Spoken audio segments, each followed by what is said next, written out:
Well, hello everyone and welcome back to my channel. In this video, we're going to talk a little bit about scheduling. I had someone reach out to me in my comments section and ask me to do another video on it. I know I've done one or two already on the topic, but they're a little confused according to the comment and was wondering how I'm able to get to locations and have time in between and not be running late. So anywho, let's just jump right into that topic. The first thing you want to do is when you are scheduling appointments is that you schedule them apart from each other enough to where you have time to get from one location to the next. And I know sometimes that can be kind of hard to do, especially when you don't know exactly what to expect from one appointment to the next. But once you become experienced with this job and you know pretty much what to expect based off of the size of the buildings, that kind of helps you. See, I do mainly just all commercial now.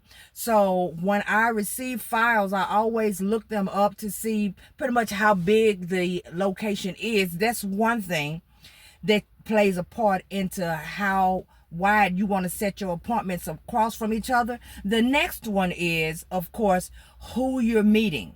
If you're meeting someone, and let's say for instance, if you call to set up the appointment and the person that you're going to meet is elderly. Not saying that everyone elderly moves slow, okay? Because I'm not saying that, and I'm almost there myself. But what I'm saying is that most of the time they do move a little slower than most of my other contacts do. So I put that into account. Okay, so we may be moving a little slower if on this actual appointment. The building is bigger, so it may have more things in it. I'm looking at this building from my own perspective, right? When I Google the location, the building looks like it may have a basement. Everything could possibly be down there. Okay, that means I'm going to have to spend more time at this location. If the location itself is one of those places where it's pretty much the basic size of what I'm used to going to, then of course I know offhand 99% of the time I'm going to be able to get in and get out. So it's a lot of different things that play a role into how you're going to be setting your appointments. The next thing is, how far apart are you going from one location to the other? If you receive work and your files are the only ones that you have, and you have a few of them, let's say you have 3 or 4 and that's all you have, and you want to get them done in that one day and go ahead and knock them out. If they are separated far distance from each other and you want to go ahead on and get them done, then you still need to take into account as to how long it's going to take you to get from one location to the other. I have grown used to knowing which way, depending on the zip codes, I'll be going. Whether I'll be going south or whether I'll be going north. You get what I'm saying? So if I know that I have a stack that's going to take me south, I'm not going to intertwine anything that's going north. That's mainly because of making sure that I get to a location at a particular time. I don't want to be running and go from one location and I'm thinking, well, let's say for instance, if I have one and the other one, I look it up, right? And it says it's 15 minutes from the first one. Okay. And the first location is a size that I'm used to going to. So I'm like, okay, well, this one probably won't take me no about 15 minutes. I'll be done. So if I set this one at, let's say 12 noon, 15 minutes, and the other one says it's 15 minutes away, yeah, I just gone ahead and set that one for 12:30. I didn't give myself any breathing room in case something happens, like traffic, like closed streets, detours, like the fact that I may get there and end up having to wait a minute or two on the insured to show up in the first place, or the fact that we may get there and stuff that I need to get images of are locked away, so they have to get the keys.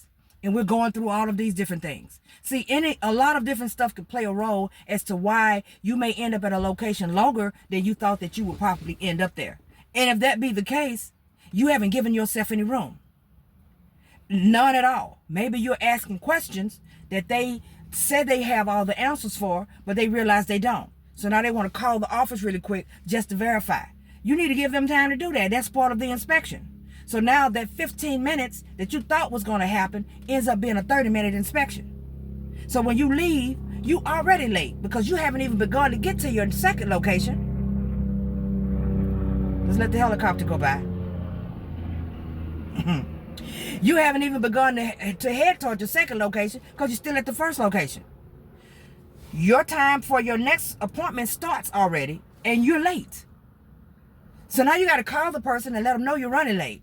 So we want to give ourselves time in between each appointment.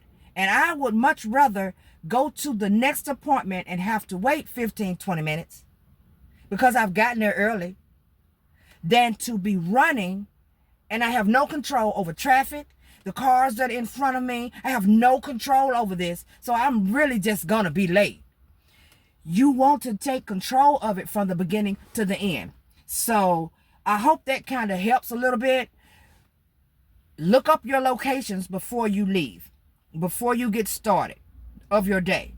Or just when you print them out, it doesn't matter. Just look them up, okay? See where they are. If you're familiar with the areas where they are, then check the size of the buildings. Check the size of the home if you're doing home inspections. See exactly what you're going to have to do. Know how long it normally takes you to do an inspection and try to stick to what you normally do when you go to a home especially. Don't get thrown off. Don't let the homeowners take control of the situation. You're in control. If you move at a particular pace and let them know what you're planning to do and how quickly you're planning to get it done so that you can get out of their hair, they will go along with what you're doing. They'll move as fast as you move.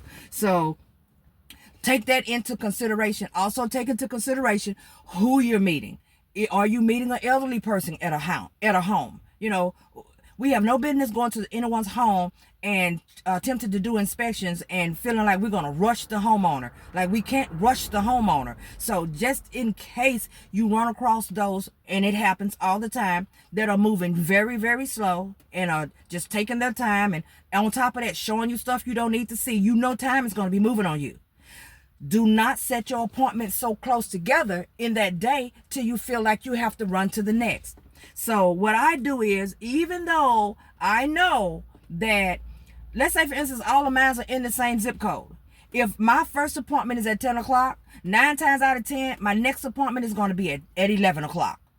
It's going to be an hour in between. Why is it an hour in between if it probably only takes 15 minutes to get to the next one? That's because when I get to the first one, 9 times out of 10, that 15-minute inspection could turn into a 20-minute inspection.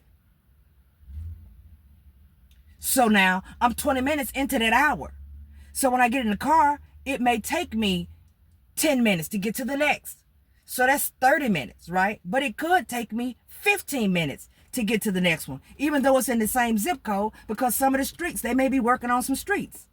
And they made one lane and all of that stuff. You never know what's going to happen. So I always set mine out like that to make sure that when I get to the next one, I have time. Most of the time, the most I have in between appointments from one location to the next is probably about 10, 15 minutes at most. I probably have 10 or 15 minutes extra that I can spare in between my appointment times. And that's because I make sure I set them. So it's 10, 11, 12, 1, 2, 3. If I put a 10:30, or if I put let's say if I do one for 10 o'clock and I do one for 10:30, if I do a 10:30 and the next one is at 11 o'clock and they're like 30 minutes in between each other, that's because I've looked at them and they're like literally from one street over to the next street. Like literally I may not even have to move my car. If that is the case, I will do it like that. But I also let the insured know, okay, so I have an appointment this morning at 10 o'clock. So I'm going to set yours in between 10:30 and 10:45. So I'll do like an in-between. That way they know that I'll be there between 10:30 and 10:45. And I don't have to worry about them feeling like I'm late, because in reality, I'm not. See? I hope that helped and answered the question to kind of help you out as far as setting your appointments. And if you have any other questions, you know what to do. Drop me a line and I'll do what I can. Thank you guys so much for watching. Enjoy the rest of your day.